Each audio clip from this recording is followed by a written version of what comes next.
mi espacio, mi matriz es el teatro. Ese es mi útero. Nadie cree que yo, que soy actriz ahora, fui muy tímida. Yo fui súper tímida. No estaba muy segura de mi capacidad y mis talentos todavía.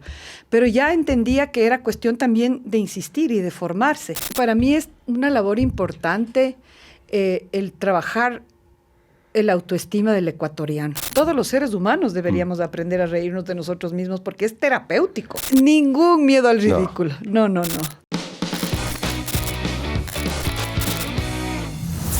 Una de las más célebres y reconocidas artistas que ha dado nuestro querido país.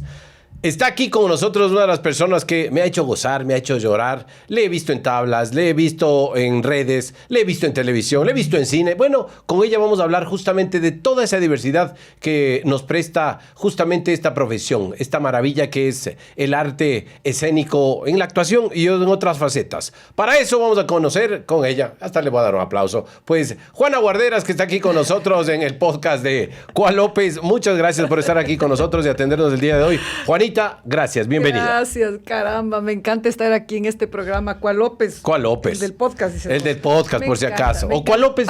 El Fernando. El Juan Fernando, ahí está. Bueno, muy bien. Entonces, ahí me gusta. Uno está bien hacerse, sí. ¿Cómo se llama? Reírse de uno mismo. De uno mismo. Eso, sí, eso es lo que uno se tiene que aprender, eso ¿no? Es sano, eso hay que hacer. Y qué bueno que topes de ese tema de reírse de uno mismo, porque dicen que los árbitros, los políticos y los actores tienen que aprenderse a reír de uno mismo. Todos. O sea, yo creo que todos los seres humanos deberíamos aprender a reírnos de nosotros mismos porque es terapéutico. Porque cuando uno se toma a sí misma con demasiada solemnidad, con demasiada reverencia, entonces uno tiene que autorridiculizarse y realmente va a estar bien consigo mismo, va a estar bien su autoestima inclusive. Así es, y uno aceptarse de todas las cosas buenas, feas, más o menos y demás. Claro. Tú lo has hecho y lo has llevado de un gran alto nivel en toda tu vida artística. Bueno, ha sido algo que he ido aprendiendo, obviamente, y creo que una de las obras y uno de los directores que me enrumbó mucho a esa propuesta fue el Guido Navarro, cuando empezamos a trabajar las famosas personajes de las marujas de la obra de Luis Miguel Campos, La Marujita se ha muerto con leucemia. Entonces, cuando yo hacía mi personaje de la Brilia, la cuencana, y trabajábamos todas estas técnicas de teatro gestual que vienen de la máscara, del clown, del bufón, eso te enseña a jugar contigo mismo, con tu propia torpeza, ¿no? Sobre todo el lenguaje del clown te enseña mucho a eso. Y eso fue una muy buena enseñanza de esa obra y de ese maestro que es del Guido Navarro. ¿Toda tu vida quisiste siempre hacer lo que haces? Yo creo que entendí bastante bien a los 14, 15 años más o menos que esto me gustaba, porque yo digamos que tuve una primera infancia, digamos, hasta mis 3 años, que además tengo montones de recuerdos de esa primera infancia, de mis 3, 4, hasta antes de ser domesticada en la escolarización de los 6. Entre los 3 y los 6 años sí tengo bastantes recuerdos porque tuve una infancia, creo que muy feliz en el campo. Entonces, ahí no era una niña muy tímida. Yo me hice tímida cuando ya tuve que dejar de ser pueblo no contactado, de vivir en el páramo, a venir a vivir en la ciudad. En la urbe. Y entrar en la escuela, en el colegio y en ese mundo. Ahí me comencé a ser súper tímida. Entonces, nadie cree que yo, que soy actriz ahora, fui muy tímida. Yo fui súper tímida. Toda mi época escolar y colegial, bastante tímida. ¿Cuánto haces ese clic que dices, bueno, me lanzo a las tablas, me lanzo al público, soy extrovertida en este sentido? Yo creo que cuando tenía 14 años en el colegio, ya estaba cerca de fundarse el patio de comedias aquí en Quito, y ya, bueno, en mi familia siempre había esta movida tan potente con el teatro, con las artes, etcétera, por parte de mi padre y de mi madre, y entonces, bueno, ahí yo ya estaba enamorada del teatro, y ahí hice un club de teatro en el colegio, y ahí empecé como a sentir, ok, este es un espacio divertido, relajado, este es un espacio de juego, porque de alguna manera yo quería seguir jugando, quería seguir siendo niña, no ser la señorita Guarderas, pase al pizarrón, puesta claro, media nylon, taco alto, cuando yo todavía quería de pronto subirme a los árboles, hasta jugar rayuela todavía. O sea, y la actuación es un acto lúdico, ¿no? Absolutamente, es un juego, y así se llama en otros idiomas, ¿no? Play es en inglés una obra de teatro, o play theater quiere decir actuar, ¿no es cierto? En francés también es jouer de théâtre, también es el juego del teatro, y efectivamente es un juego. súper lúdico. ¿Y esto lo fuiste madurando poco a poco? ¿Te fuiste haciendo cada vez más profesional en la temática, donde ya te diste cuenta que realmente esto es lo que querías hacer de tu vida? Sí, efectivamente, después de los 14 años que hago este club de teatro en el colegio con 4 amigas, que duró creo que 2 meses el club de teatro, pero para mí fue muy importante. Para pelearse. Sí. Y luego ya a los 17 años hice mi primera obra de teatro en el Patio de Comedias, ya se había fundado el Patio de Comedias, era una obra de teatro infantil y me di cuenta que sí, que me gustaba mucho eso. No estaba muy segura de mi capacidad y mis talentos todavía, pero ya entendía que era cuestión también de insistir y de formarse. Entonces luego ya me fui a la universidad y ahí estudié en Estados Unidos y saqué carrera, o sea, doble carrera como Relaciones Internacionales, es el major que yo tengo como carrera principal y el minor como carrera secundaria era teatro.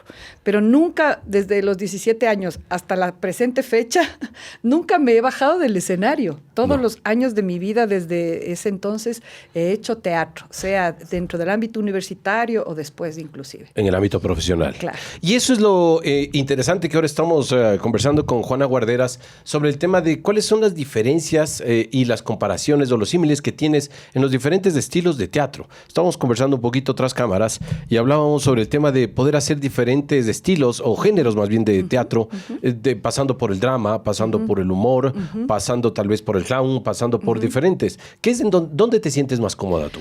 Bueno, yo creo que hay en mí naturalmente como un cierto vis cómico, medio natural, entonces me encanta la comedia, amo la comedia. Jala la comedia. Me jala la comedia, el humor siempre me jala y he tenido en las obras en las que no hay humor, he tenido que ser como, o sea, súper de contenerme para que no me salga el humor. Ahí es donde tienes que actuar realmente. En el otro te sale más natural el humor. Exactamente. Entonces, trabajar, digamos, por ejemplo, qué sé yo, personajes como La Casa de Bernarda Alba, que es una tragedia de Federico García Lorca, pero yo hacía el personaje de Poncia y cómo sostenerle a ese personaje que sí tiene un coqueteo con el humor, pero que no puede llegar al tono de la comedia, ¿no? O sea, el público se ríe. La obra no se permite. No permite de alguna manera el género, ¿no es cierto? Qué sé yo, otra obra de Luis Miguel Campos que hicimos, que era El secreto de la Azucena, que era una tragedia verdaderamente sobre los últimos días de la vida de la Mariana de Jesús. Ahí no había cero espacio para el humor. En otras obras, por ejemplo, en mi mismo querido monólogo de La Venadita, un poema a la memoria, que también es una tragedia de alguna manera, en el sentido de que el destino del personaje ella va a morir, la Venadita va a morir. Durante la obra ella cuenta que ya se está despidiendo, ¿no? Pero en esa obra sí me di un poco el permiso y la licencia de que puede entrar el humor. Este humor así como muy cotidiano, muy sencillo, muy desde el corazón, muy amoroso, muy de reírse también de sí misma, ¿no? En el caso del personaje. Entonces sí, la comedia me jala, pero ha sido para mí bien importante pasar por distintos géneros, como tú bien dijiste, porque creo que eso es lo que hace a un actor o a una actriz versátil, ¿no? Esa versatilidad de poder pasar de un drama psicológico a de pronto una obra incluso de suspenso, cómo manejar el suspenso. Todos estos géneros teatrales creo que son muy bellos y vale la pena. Normalmente los más conocidos son la tragedia y la comedia, ¿no es cierto? La máscara de la sonrisa, la máscara de la tristeza.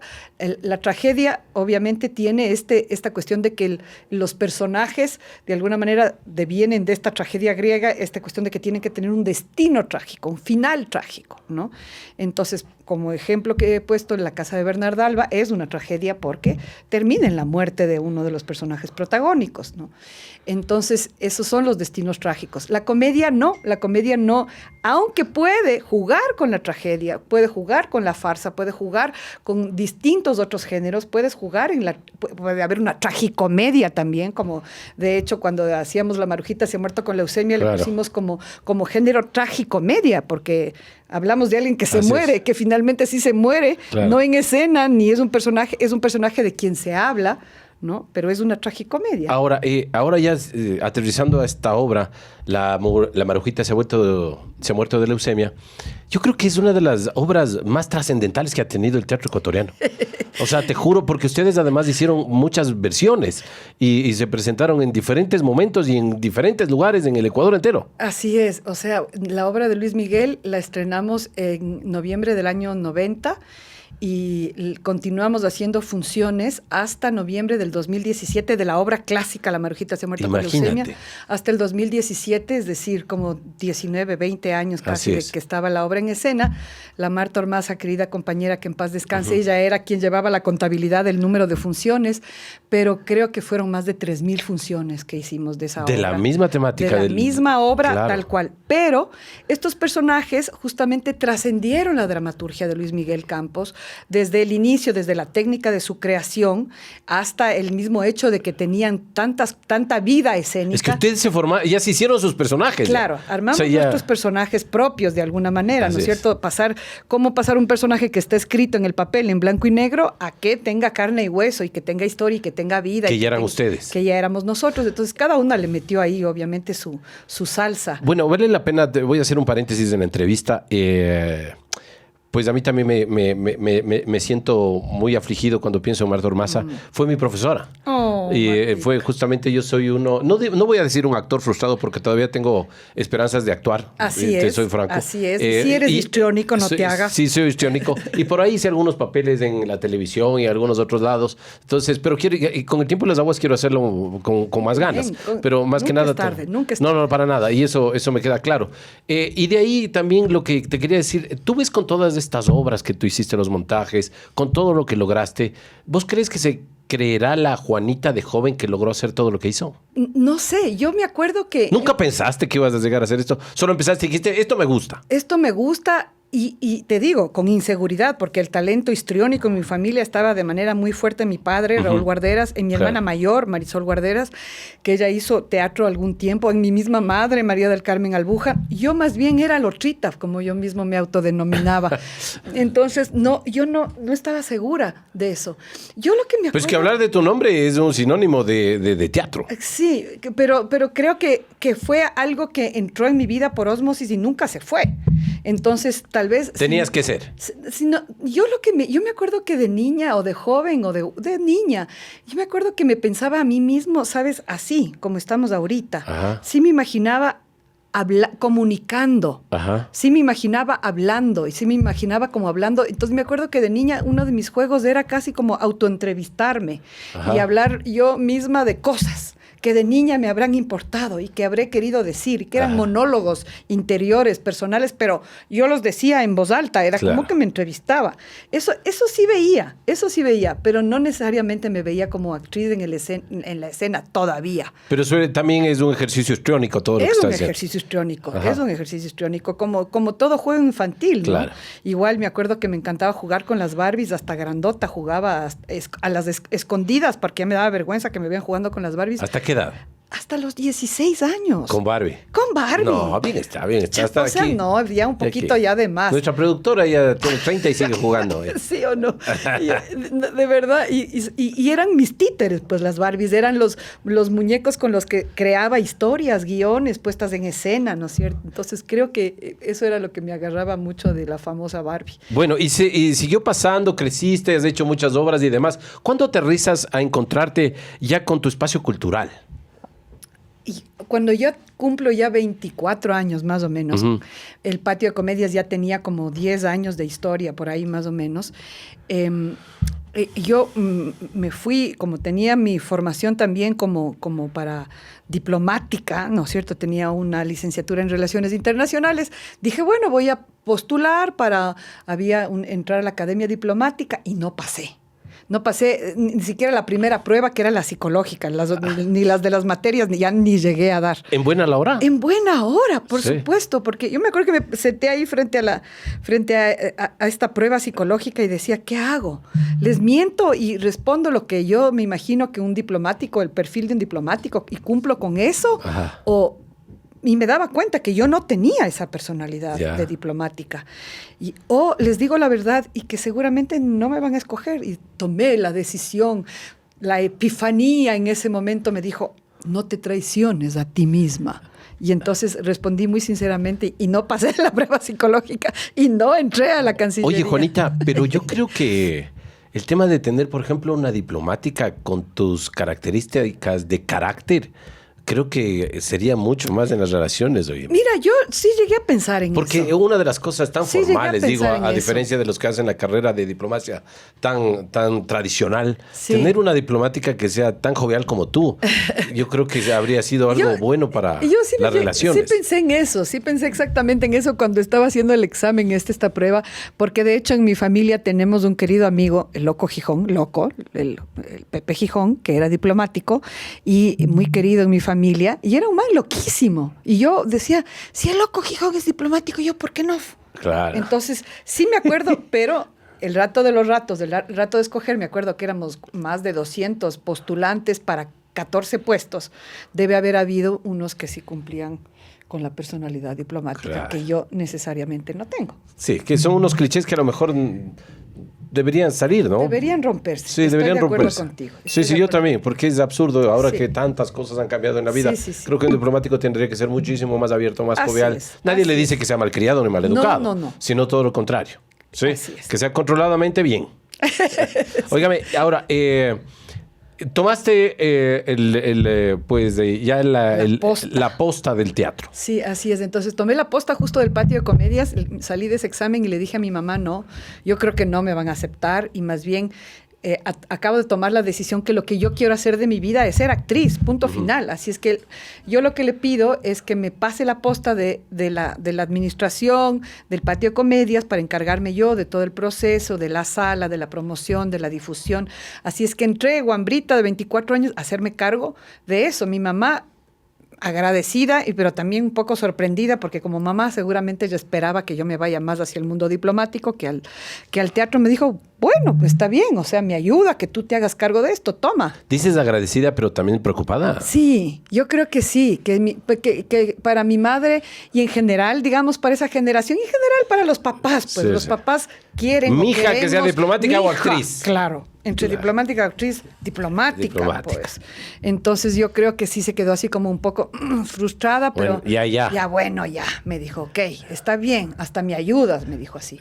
Y entonces para mí fue bien chévere eso porque entonces fue un desafío muy grande, cómo ganarme yo un sueldo, cómo generarme yo un sueldo, cómo hacer sostenible Tu la propia gestión. jefa. Ser mi propia jefa, cómo hacer sostenible la gestión cultural del patio de comedias, cómo hacer que el patio de comedias, por ejemplo, que los primeros 10 años tal vez no hubo eso, pero yo dije, a ver, mi primer objetivo fue continuidad. La sala tiene que tener continuidad. Todos los fines de semana tiene que pasar algo, porque no solamente, antes se abría solo como por temporadas. Y entonces, pues gestioné esta posibilidad de que haya espectáculos todos los fines de semana, como es hasta ahora.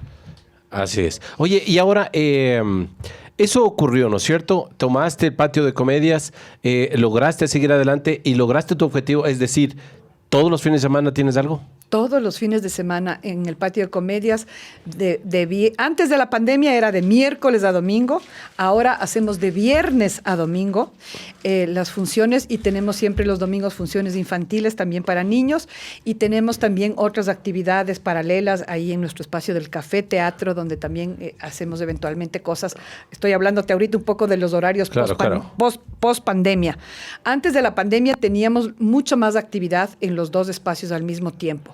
Ahora, pospandémicamente, decidimos, como a todos nos tocó de alguna manera cambiar procesos, como comprimir y juntar más bien al público en 3 funciones semanales. Ahora, pasaron por ahí casi todos los actores y actrices ecuatorianas. Por el patio de comedia, sí, yo diría que siquiera un 90% o un 99% de los actores que han tenido historia han pasado por el patio.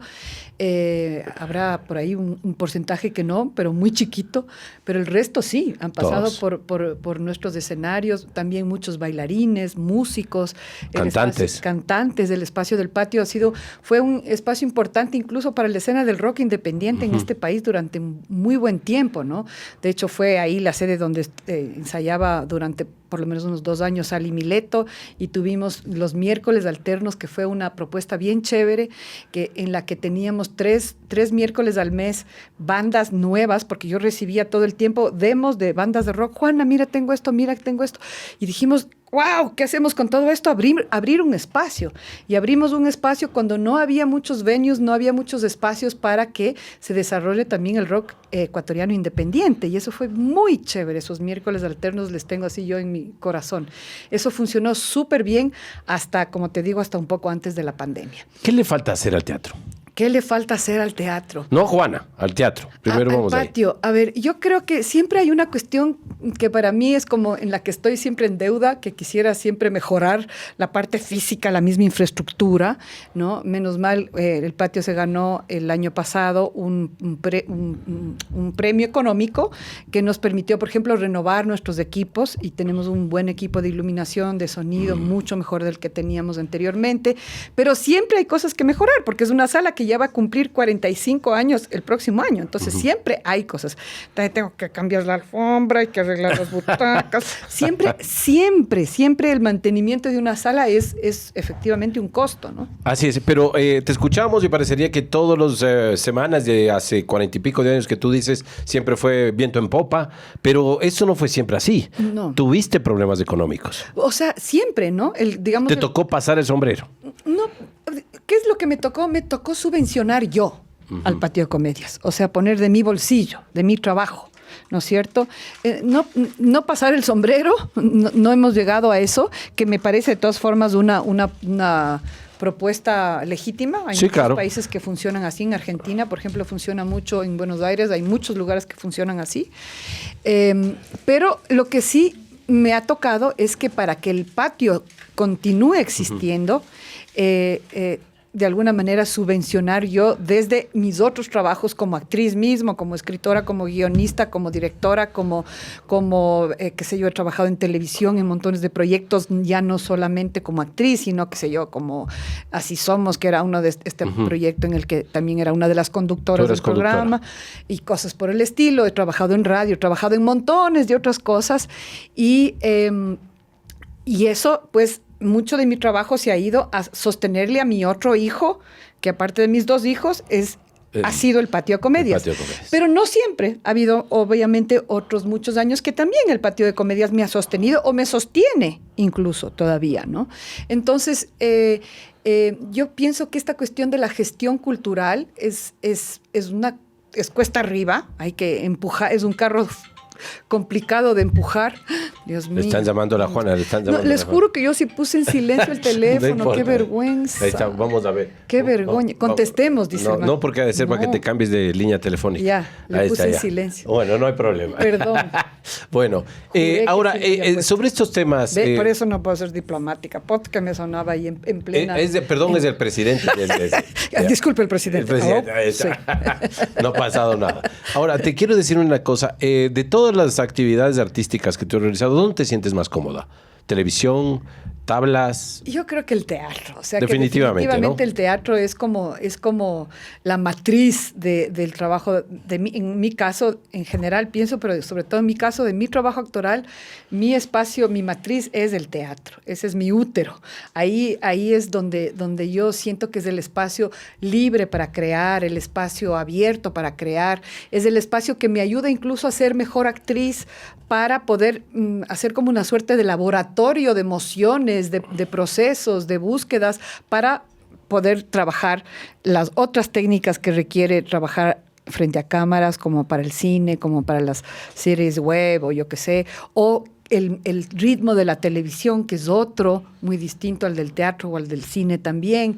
Entonces, creo que ahí en el teatro está ese laboratorio, de alguna manera, que me ha permitido a mí ir creciendo y seguir aprendiendo como actriz. Bueno, y has sido exitosa casi en cada una de las diferentes plataformas, digamos, que tú has podido exponerte. Es decir, en el teatro, en la televisión, en las redes sociales, en la radio, etcétera, etcétera. ¿Qué viene ahora? ¿Qué te falta hacer? ¿Qué me falta hacer? A ver, yo siento que hay algunas cosas como en este momento coyuntural, político, etcétera, de este país, que a mí me gustaría mucho poder... ¿Quieres ser política? No, política no. Pero te han de haber propuesto, ¿no? Un montón de veces para asambleísta, para concejal. Y de todos los lados. Y de muchos lados, ajá, de arriba, de abajo, del centro y de adentro, de todos los lados. Y he dicho que no, muchas gracias. A ver, yo siento que para mí es una labor importante el trabajar el autoestima del ecuatoriano. Siento que somos un país que con una muy baja autoestima y que eso nos hace que nos desgranemos muchas veces como país, culturalmente. Colombia, México, que son países que están viviendo narcoestados igual que nosotros, no se desvanecen o no se deshacen porque son países que el colombiano consume colombiano y el mexicano, órale, güey, también, ¿no? O sea, tiene una convicción sobre su país y no abandona su país, ¿no? Y entonces sí es algo que yo quiero continuar trabajando a nivel de los contenidos en las obras de teatro. En favor de la sociedad ecuatoriana. En favor de devolverle a la gente la memoria y la valoración de lo que somos. ¿Quiénes somos? ¿Qué hacemos? Siempre ha sido para mí muy importante en los contenidos de las obras que yo trato el tema local, ¿no? La misma obra, La Marujita se ha muerto con leucemia, es una obra súper localista, ¿no? Si bien la llevamos a otros países, pero es una obra súper ecuatoriana. Qué sé yo, mi obra, la obra escrita y dirigida por la Susana Pautazo, en la que yo trabajo, La Venadita, un poema a la memoria, es una obra que se sumerge en esa cosmovisión andina tan importante, ¿no? De hecho, ahorita estamos como Patio de Comedias trabajando una bella propuesta en colectivo de mujeres para presentar un festival, un encuentro de teatro andino. Está una obra como Papacuna también, que es una obra que yo dirigí al colectivo Llama, en la que hablamos sobre la diversidad de la papa nativa en el Ecuador. O sea, temas que de pronto la gente se sorprende y dice, ¿y eso qué? Son cosas que desconocemos y que creemos que es importante devolverles a los quiteños, de los ecuatorianos. Tengo esta otra obra que se llama Las Mariscalas, que es una obra sobre el barrio de La Mariscal, que fue escrita y hecha a pedido, que me pidió la Secretaría de Cultura en el año 2022, cuando se cumplían 100 años de aniversario de existencia del barrio de La Mariscal, y me dijeron, ¿por qué no escribes una obra de teatro sobre la historia de La Mariscal? Y escribí esta obra que se llama Las Mariscalas, en la que de alguna manera me enfoqué en las mujeres importantes que habitaron el barrio esos 100 años, y conté desde un fantasma de una casa de estas viejas de La Mariscal, que cuenta 100 años de historia del barrio. Entonces, a lo que tú nos estás diciendo que quieres cumplir es realzar los valores ecuatorianos, sociales del Ecuador, pero desde tu, digamos, trinchera. Desde mi trinchera, que es el teatro, ¿no? El teatro. Siempre ha sido, pero creo que ahora estoy como mucho más consciente de eso, mucho más deseosa de que esos puedan, de enfocarme a esa parte, ¿no? Ok. Estamos conversando con Juana Guarderas de aquí en nuestro podcast. Pasa rapidísimo cuando uno está entretenido con la conversa, además que es una gran conversadora y nos cuenta todo. ¿Qué es lo que más le temes en la vida? A ver, ¿qué le temo?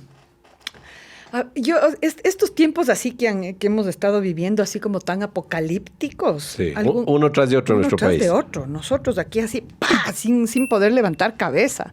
Un garrotazo tras otro. Me he puesto un montón a pensar así como me ha angustiado en términos de temor, me ha generado temor eso, ¿no? Y yo misma me he puesto a analizar y digo, a ver, ¿qué es? ¿Qué estamos viviendo? ¿De qué se trata todo esto, no? Y siento que tiene que ver con la aceptación de algo que es bien importante en la vida, que es la muerte. Siento que... Es decir, ¿le tienes miedo a la muerte? No sé si sí, bueno, respeto, temor, ¿no? Le tengo respeto, temor, no sé si le tengo terror, pero le tengo temor. ¿No es tal vez miedo a la previa, es decir, a una enfermedad o alguna cosa así? ¿O a la muerte en sí? Ay, ojalá no sean una cosa muy, muy antipática en ese sentido, porque de verdad sí. ¿No te has puesto a pensar en eso? ¿Cómo te ves tú ya de vieja? Ya estoy, hijito. No, ya de veras, no estás. No, todavía tienes carrete largo, lindo, bello. ¿Ya cómo te ves ya sobre los 85 años? Pues? A ver, ¿cómo me veo? Yo le veo a mi mamá, María del Carmen Albuja, ella tiene 88 años y mi mamá es un avión. ¿Ves? Mi mamá escribe, trabaja, escribe, lee, bueno, hace muchas cosas desde Sí, su está cultivarse personal. Como ella misma dice, activa, presente y vigente. Mi mamá le ves manejar un celular mucho mejor que yo. O sea, ese ha sido su lema, activa, vigente y presente. Yo creo que ese modelo que ella me está dejando, de alguna manera puede ser un modelo interesante. ¿Te ves así? Sí, pero un poquito menos activa, eso sí. Porque es muy hiperactiva ya. Mi mamá es muy hiperactiva y yo también. Entonces sí, cuando sí pienso en mi vejez, sí me da ganas de estar más en la contemplación, así como en la tranquilidad, más no tan acelerada. Y ahora bastante acelerada. Ahora que tocas ese tiempo, he conocido que tú eres una mujer muy hiperactiva y que siempre estás ocupada, que siempre no tienes tiempo para nada, ¿sí? Siempre estás en una cosa, en otra cosa, saltas, brincas por aquí, por allá y estás haciendo una cosa, otra cosa, otra cosa. Sí. ¿Cuándo te das tiempo para ti? Wow, verás, eso me pasa a mí. Ahora, este fin de semana largo, por ejemplo, fue bien chévere eso de tener ese tiempo para mí, a pesar de que tengo que escribir 2 guiones que tengo que entregar, uno esta semana y el otro la próxima semana, entonces tenía que trabajar. Pero es un trabajo que me gusta. A mí sentarme a escribir un guión me divierte un montón. Entonces, no me es así como, ay, qué pesado, no sé qué. Y obviamente me tomé también mis tiempos para mí misma. Totalmente. ¿Qué haces en tu tiempo libre, realmente tuyo? Mío, a ver, sí me gusta un poco el tema de la vagancia, o sea, sí me gusta. Sí duermes. Sí duermo. Un ratito de ocio. Ocio, pero total, de estar dormida. Y me encanta hacer estos trabajos de meditación, pero de esa meditación que termina en sueño. Claro. Meditación que termina en ruca. Eso me encanta. Claro. Luego también, obviamente, sí, este fin de semana tengo que admitir que me vi una serie así de esas que tenía que... Se enganchó. Me enganché. Obviamente también está el espacio para leer, porque para poder escribir siempre tengo que nutrirme con la lectura, obviamente. Quise irme al campo, yo tengo una casita en el campo y es para mí el espacio donde creo que más feliz soy es caminando en el campo, en el bosque. Esos son como los lugares de los que yo me nutro y me alimento. Lastimosamente, donde me quería ir no había luz. Entonces me tocó dormir desde temprano. Me tocó quedarme en Quito, trabajando en Quito, porque vivimos en un lugar ahí donde está el patio de comedias, en la 18 de septiembre, entre Diana Salazar y Colón Pico. Vivo en la 18 de septiembre entre las dos fiscalías. Sí, de acuerdo, las dos fiscalías. entre la fiscal y los narcos casi. Sí, entonces, no nos quitan nunca la luz, menos mal, por suerte. Ahí. Y entonces, claro. Cuñita, por cierto, Cuñita. Pueden ir siempre Siempre, patio de comedias hay luz, sí, nunca se va la luz, es un espacio de luz. Ah, sí, siempre. Bueno, ahora te quería preguntar algunas cosas, algunas palabras y cómo van tus respuestas referente a algunos temas de lo que hay que hacer, ¿no? Por cierto, con la familia, ¿tú cómo te sientes? ¿Cómo estás con la familia en sí? Yo sí soy bastante familiera, como buena chica de cáncer que soy bastante familiera, sí, o sea, para mí, ahora que mis hijos son adultos, les extraño en el sentido de que me encantaba esta relación de que yo decía, ¿cuál es tu plan del fin de semana? Mi mejor plan son mis hijos. Estar con ellos, irnos de paseo, irnos al cine, estar con sus amigos. O sea, generalmente, además también, si bien tengo mis amigos personales, también ha sido muy importante entablar relaciones de amistad con los hijos, con los padres de los amigos de mis hijos. Entonces he tenido como mucha apertura para eso. Pero ahora que ya están ellos dos grandes, ¿no? Entonces ya es otra calidad del tiempo en el que estamos juntos, claro, de esta vida familiar.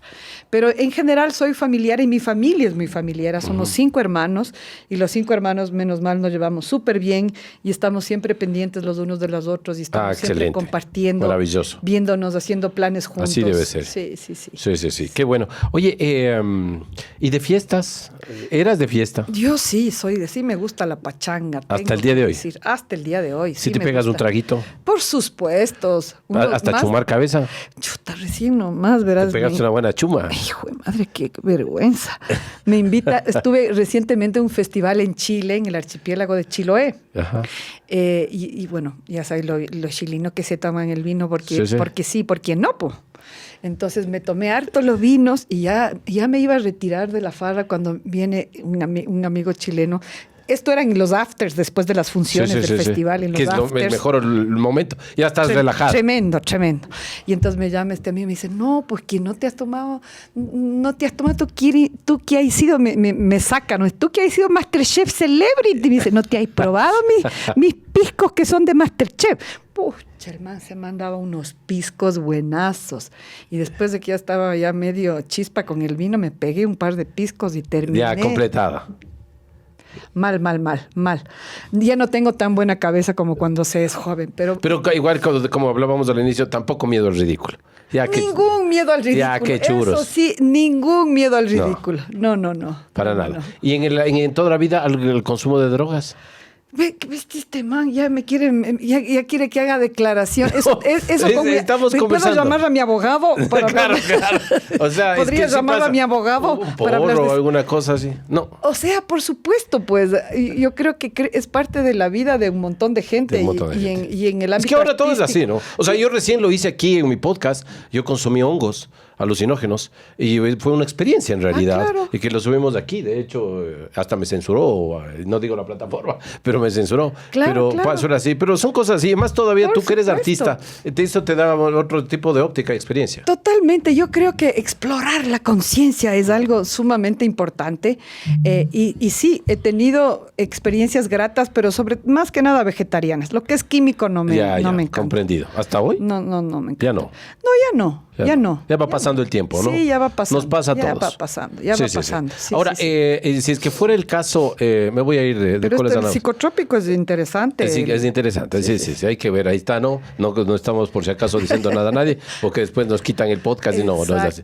Harán el favor de poner pipí cuando toquen, ¿no es cierto? Ya. Lo que quería decirte es, si tú quisieras o pudieras tener algún superpoder, ¿qué te gustaría ser si fueras un superhéroe?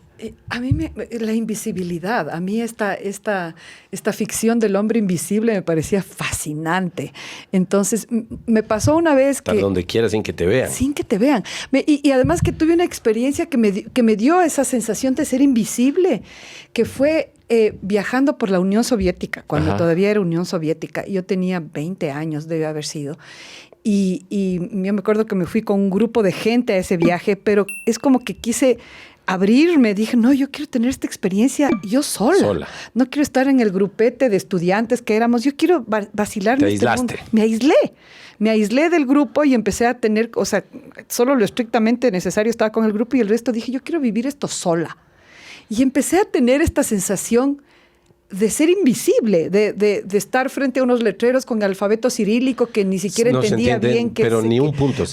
O sea, yo medio que había estudiado el alfabeto cirílico, por lo menos podría decir, restaurante, creo que dice ahí, o baño, creo que es esto, así ya.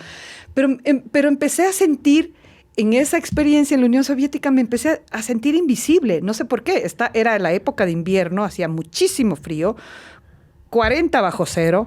Obviamente nos fuimos en esa época porque era muy barato, pero en esta sensación un poco hostil de ese mundo tan frío, en que el clima ya era tan hostil, en que todavía el sistema era tan cerrado, tan hermético, yo empecé a sentirme como que nadie me veía. Me empecé a sentir invisible, eso que era diferente a ellos, en vez de sentirme observada, como en otros lugares de pronto me he sentido, como, qué sé yo, cuando he viajado a Pakistán, por ejemplo, ahí me sentí observada, y eso que yo puedo tener un tipo físico que hasta podría pasar por pakistaní, pero en la Unión Soviética me sentí invisible y eso dije, me gustó esa sensación de no ser vista. A mí... algo que yo nunca quise en mi vida y que nunca planeé y que es fuera totalmente de mi necesidad ha sido ser famosa. A mí más bien me encanta el anonimato. Pero ya a esta altura ya jodido. Pero bueno, menos mal cuando viajo, pero sí tengo que viajar un poco lejos para ser anónima. Sí, aquí la gente te ubica, todo el mundo. Todo el mundo. Y me pasa que viajo cerca, a Colombia, Perú, a México. Por Enchufe TV nomás me paran en la calle por Enchufe TV, o sea, qué sé yo. ¿Qué te dicen?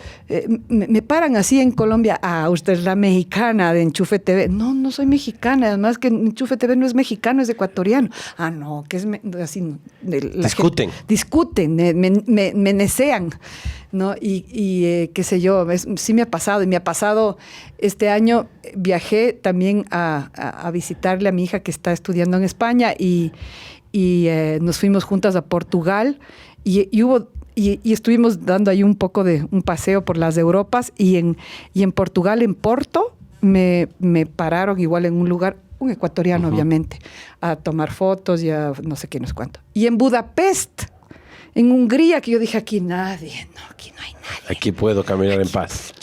Aquí puedo fumarme el porro en paz. Caminando así, no, entrando a un bar, igual veo que una chica se acerca, me empieza a dar vueltas y era una ecuatoriana también que ubicándote. Vivía en Budapest. Ajá. Y aquí en Quito, en el Ecuador, aquí es jodido. Sí, como ¡Ay, Juanita, sí, en todo lado! Sí, como salgo con un amigo y me dice, no seas malito, pon de capucha, me sabe decir así como. Entonces salgo con él y me tengo que poner así encapuchada y mirar al piso para. Gajes de la fama. Chuta. Bueno, ahí estamos justamente hablando con esta maravillosa mujer y actriz, Juana Guarderas. Vamos unas palabritas, como te decía, porque me salté de coles a nabos. ¿Qué piensas cuando yo te digo políticos? Corrupción. De entrada. Chao, todos. Todos, en todo el mundo además. Además. En todo el mundo, todos. No conozco tal vez el que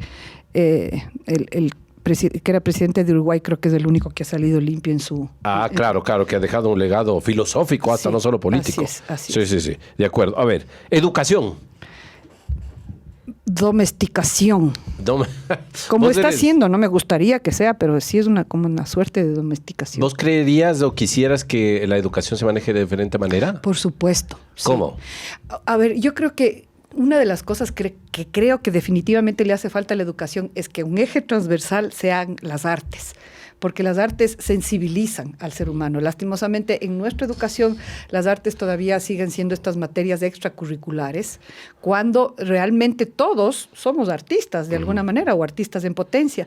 Y las artes además son una herramienta muy importante, no solo para sensibilizar a la gente. Eso te iba a decir, lo que tocaba decir de la sensibilización del ser humano, me parece fabuloso para ser el mejor. Súper necesario. Y además son herramientas, digamos, muy prácticas y lúdicas para estudiar la historia a través del teatro, para estudiar la matemática a través de la música. ¿Me entiendes? Se compaginan muy bien. Estamos medio lejos todavía de un sistema así, te digo, creo yo. A menos de que algunos ya tengan... Hay algunas propuestas educativas como el proceso Montessori o las escuelas Waldorf que tienen cosas bien interesantes desde ese lado, porque como tú lo dices, suena bastante bien educación. Sí, creo que debería ser así. Mascotas. Nala es el nombre de mi gata. Qué lindo. Sí. Tu hija gatuna. Mi hija gatuna, o sea, yo creo que ahorita creo que es hasta mi alter ego ya. ¿Así? Yo me estoy viendo medio parecida a ella y ella parecida a mí. Y ahora que me fui a Chile, que viste cómo le extrañé, no pensé. ¿Qué edad tiene tu gata? Tiene 3 años y realmente es la gata de mi hija, sí, es guaguita, es la gata de mi hija, pero como mi hija está afuera ya casi 1 año. Ya es tuya. Ya ella está, o sea, es... Tu hija. Impresionante, es mi hija, sí. Y pasa contigo, ¿sí? Sí. Otras es mi mascotas. Jefa. No es mi hija, es mi jefa. Claro, los gatos son así, ¿no? Son dueños de casa. Totalmente. A ver, ven acá. Sí. ¿Y te gusta alguna otra mascota, algún otro animalito de compañía? De compañía, verás que como yo vivía en el campo, mi papá un poco tenía esta norma en la casa de que los animales más bien fuera de la casa, porque ya había tantos animales que él decía, bueno, no importa el perro, el gato, el no sé qué. No, en mi casa no había animales, mascotas adentro de la casa, casi nunca. Afuera. Era la costumbre, ¿no? Sí, más bien afuera. Era raro tener un animal adentro de casa. Sí. Y digamos, y para mí un animal que siempre ha sido como de mucha admiración y que sobre todo en mi adolescencia fue como muy grata esa relación, son los caballos. Entonces, sí me mandé unas hermosas cabalgatas por los páramos ecuatorianos con mi taita, con mi hermano, que eran bien divertidas. Qué bueno. Por ahí voy yo con otra palabra, religión. Hijo, el opio. El opio del pueblo, Dios mío, sí es lo que... O sea, sucede que ahora todavía no termina de resolverse un problema religioso. Todavía tenemos guerra Sí, lo que santa, está pasando es terrible. ¿no? O sea, todavía terrible, y es peor que nunca. terrible, peor que nunca, ¿no? ¿Cómo es posible que nosotros, o sea, como humanidad, no resolvemos las cosas? Y la religión, lastimosamente, para mí tiene algo que no es grato, que es la institucionalización. Cuando tú institucionalizas una vivencia espiritual, pierde espiritualidad y se convierte en institución. Entonces, la religión, de alguna manera, tiene esa tendencia. ¿Pero eres creyente? Yo soy súper creyente en mí misma, en mi propia divinidad. Súper creyente en la conexión con un buen estado de conciencia, con una conciencia espiritual en el sentido... El Dios de Spinoza. ¿Ah? El Dios de Spinoza, sí, te ubicas, ¿verdad? Sí, el Dios de Spinoza. En la naturaleza, en las cosas. También, sí. En ese sentido... Creo mucho, me conecto mucho con esa cosmovisión andina también de mucho respeto y mucha conexión con estos seres esenciales de nuestra vida, como es la tierra, como es el agua, como es el sol y representado en el fuego. Sí, esa búsqueda también es una búsqueda también para mí chévere. ¿Redes sociales? Hijo, yo les tengo un poco de tirria. No me encanta, tengo que ser bien sincera. No me encantan las redes sociales. O sea, tengo y las mantengo porque... Por necesidad. Por necesidad, por mi trabajo. Sí, no estás en redes ahora. Sí. De hecho, ¿vos crees que los medios convencionales están muriendo poco a poco? Lastimosamente, pues la prensa escrita prácticamente, ya, ¿no? chao. Prácticamente se ha muerto. ¿Y la televisión, la radio que vienen atrás? La televisión, la radio creo que están aguantando un poco más y me sorprende que incluso la radio más que la televisión hace el aguante. Sí, la gente casi ya no ve televisión. Televisión cada vez menos, obviamente están los cables y los Netflix y todas estas otras cosas, pero claro, televisión nacional, muy poco, y de hecho la televisión nacional está en un momento... O sea, muy deteriorado, ¿no? Muy deteriorado incluso de los productos que se producen y todo eso. Así es. Tú ves, hablando de eso rápidamente, tú fuiste parte de MasterChef. Sí. Es una de esas franquicias fuertes a nivel internacional. Sí. Pero comparado, por ejemplo, con capítulos de alguna serie que hiciste en el pasado, digamos, hace 20, 25 años atrás, realmente la diferencia es sustancial, distinta. Sí, bueno, obviamente primero son dos cosas diferentes en cuanto a modo claro, de... a género de programa de televisión. A género y a modo de producción, claro. ¿no? O sea, MasterChef Celebrity se hace en Colombia en unos estudios que tienen una cuadra de tamaño con más de 200 personas trabajando ahí. O sea, solo para la producción. Solo para esa producción. Es una brutalidad, es una inmensidad, obviamente. Versus la producción, a ver, pensé... Tú trabajaste mucho en Ecuavisa, ¿verdad? Yo trabajé bastante en Ecuavisa, un poco en Teleamazonas, muy poquito en Gama, e incluso estuve en una coproducción que hizo TC Televisión con Argentina. Entonces viví un año en Argentina haciendo una serie, una comedia, una telenovela cómica, digamos, en Argentina, y ahí trabajé con la Natalia Ramírez y la Lorna Paz de la Betty la Fea. Éramos varios latinoamericanos, éramos como 5 o 6 latinoamericanos. Ahí, por ejemplo, también es un estudio. Argentina tiene unos modos de producción a lo bestia para lo audiovisual. Colombia tiene una producción a lo bestia para lo audiovisual.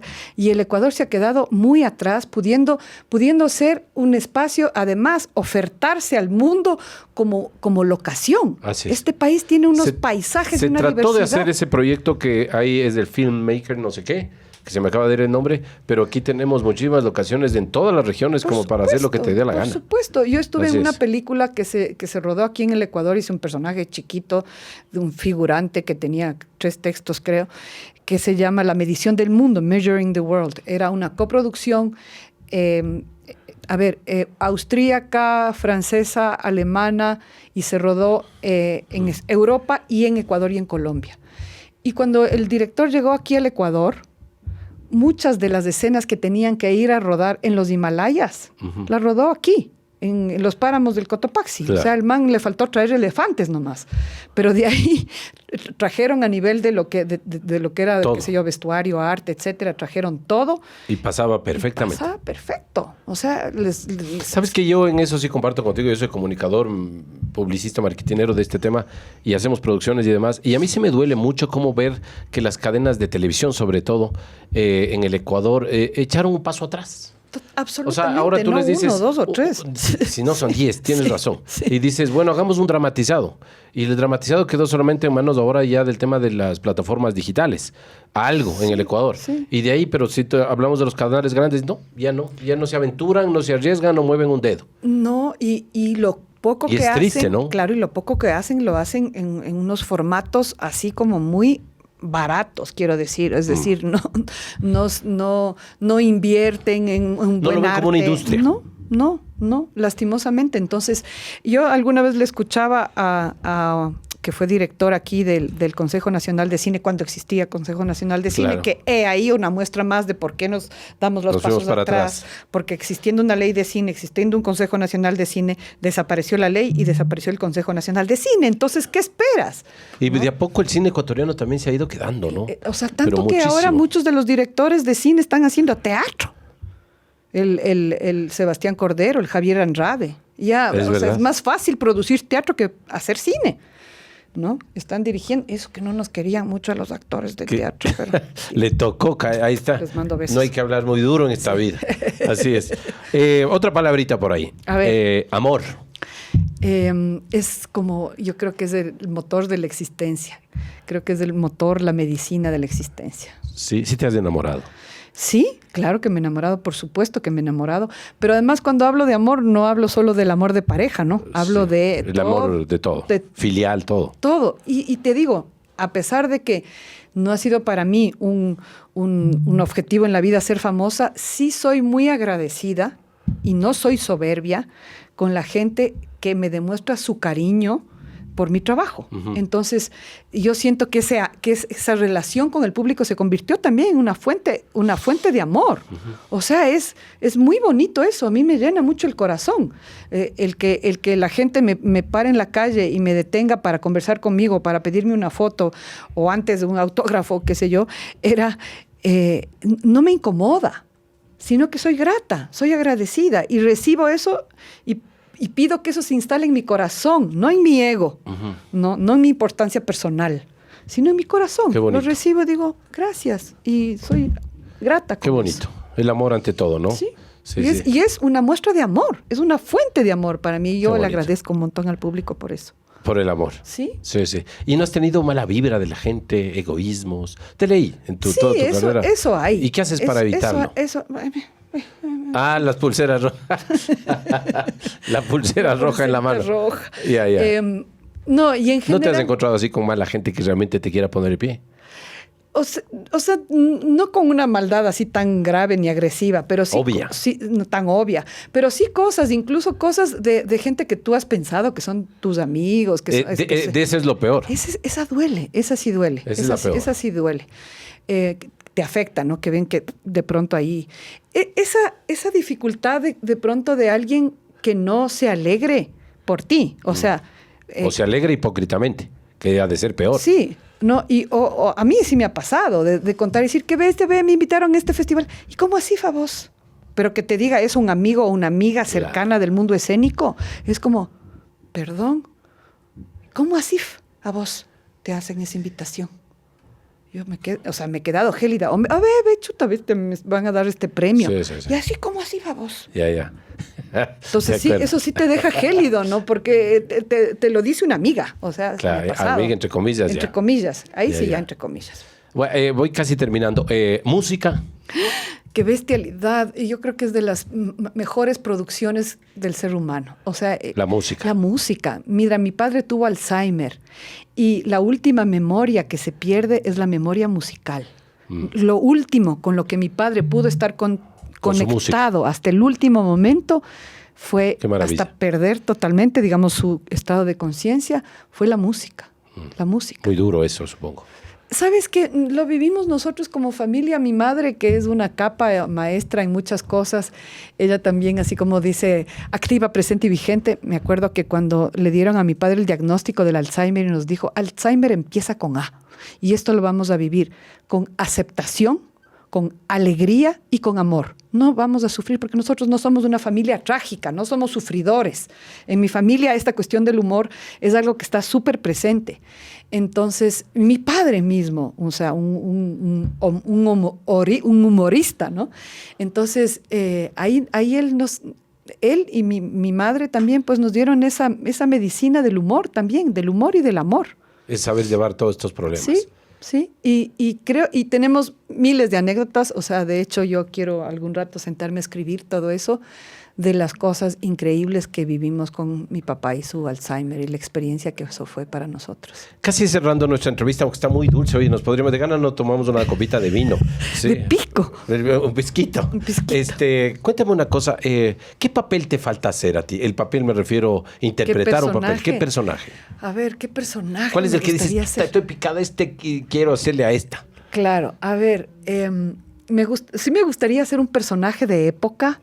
Sí me gustaría ser un personaje bien malvado, porque creo que a ese territorio no he entrado. Así una hija de su madre. A ese territorio no le he entrado mucho. Casi todos mis personajes han tenido como una dosis de convertirse en seres encantadores. Y yo misma le he buscado.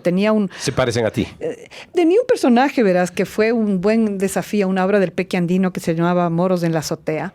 Y yo hacía Babi, que era el personaje de una española que tenía pues todas las fobias. Era homofóbica, racista, clasista, o sea, realmente una hija. Ya. Y yo dije, Dios mío, ¿y ahora este personaje? Y me costó entrar en ese personaje. Lo pude hacer y me encantó ese desafío. Y finalmente, para mí, no para el público, pero para mí ese personaje logró tener un encanto, como digamos, en el proceso de crearlo. Entonces sí me gustaría hacer un poco más otros personajes. Villana. Así, de una mala, una malaza. Malas. Bueno, pues a mí me encantaría actuar, también te digo. Entonces así que pues. A las órdenes, cualquier cosita, por favor, para que me jales nomás, sin Muy ningún bien. problema lo que se pueda hacer. Juan Mi querida Fernando. Juanita, te agradezco mucho por este tiempo. Son una hora que hemos estado conversando. Wow. Voló. Y podríamos seguir conversando porque realmente es un gusto y un placer saber de todas tus anécdotas y tus vivencias. Queda corto el podcast. A lo mejor hoy te invito a otro podcast para hablar de temas más específicos. Encantada. Porque tú también eres una enciclopedia en todo lo que es el arte. Muchas y podríamos gracias. seguir conversando sobre estas temáticas. Te agradezco mucho, Juanita. Gracias, y nada, Juan pues Fernando. sé que tienes también presentaciones que se vienen. Ah, sí, eso le cuento rápidamente al público. Este mes de noviembre nuestra sala Patio de Comedias es la sede de 3 festivales. Tenemos este fin de semana, 9 y 10 de noviembre, somos sede del Festival Guaguas de Maíz, con una programación para niños, una programación internacional con grupos de México, Argentina, Perú, Ecuador, obviamente también, con una programación internacional en que tenemos 3 funciones diarias, el sábado 9 y el domingo 10, a las 11:30, a las 15 horas y a las 17 horas el sábado, y el mismo horario, pero a las 18 horas la última función el domingo. El siguiente fin de semana somos sede de Quito Tiene Teatro, que es este encuentro también a nivel local de la ciudad de obras de teatro. Tenemos igual una cartelera desde el 13 de miércoles a domingo en el Patio de Comedias, y tenemos también el siguiente fin de semana, vamos a tener a un grupo muy bueno que es Teatro del Cielo, que presenta una obra que se llama Luna de Sal, Otra de Miel, que es un grupo de teatro que tiene unos estándares muy altos de trabajo, sobre todo de mimo ¿Cuál es el dramático. aforo del patio? 97 personas. 97. Y para cerrar el mes de noviembre tenemos este encuentro de miércoles a domingo. Estas semanas, como ven, como tenemos festivales, sí hemos ampliado más nuestros horarios a miércoles a domingo. Tenemos este festival, este encuentro de teatro andino, en el que tenemos 5 obras distintas. Van a estar en cartelera, entre otras, Papacuna, del colectivo Llama, que es esta obra que yo dirigí, que es así bien telúrica sobre la diversidad de la papa nativa. Va a estar La Venadita, un poema a la memoria, que es esta obra con la que acabo de estar en el Festival de Chiloé, en Chile. Va a estar también Lucha, va a estar en total 5 o 6 espectáculos que el público va a poder escoger la última semana de noviembre. Perfecto, ahí está, ya conocemos lo que se viene en todas las funciones en el patio de solamente comedias. digo las redes del patio para que por la gente favor, se pueda a conectar. y las tuyas también. Por favor, claro que sí, las mías como Juana Guarderas, estoy en Instagram como @JuanaGuarderas y también en Facebook como Juana Guarderas, en mi perfil y en una fanpage, y el patio de comedias está como @Teatro Patio de Comedias en Facebook y en Instagram y en X y en TikTok. Ahí está, bacán.